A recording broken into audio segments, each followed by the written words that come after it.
Jenna, si Kalila.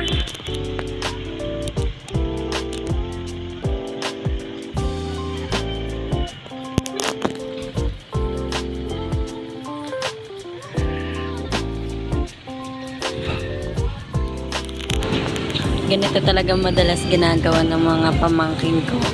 Kapag nakikita nilang nasa bahay lang ako, madalas nila ako inaaya na mag-playground kami, hindi kaya maligo ng dagat. Iisip ko naman, ba't di ko sila samahan, di ba?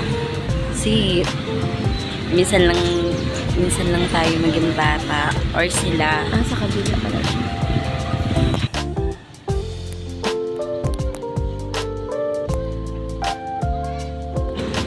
Pati nga ako, nagiging isip bata pag nakakasama ko tong mga to. Kahit madalas nag-aaway kaming apat. Hindi lang apat. Wala pa dyan sa Samuel.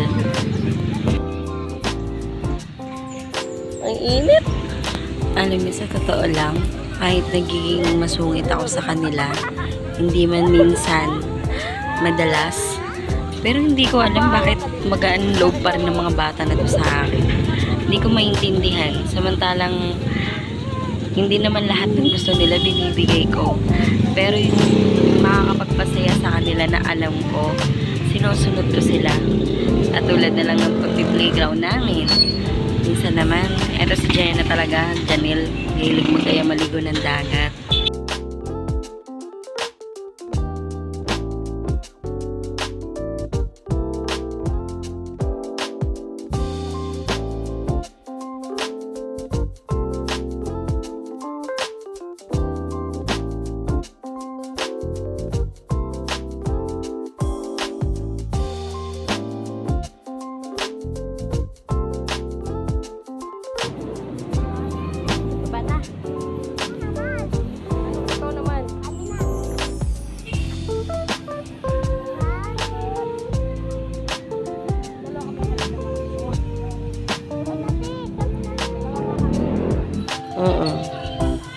Pag pumasok ka sa Enso.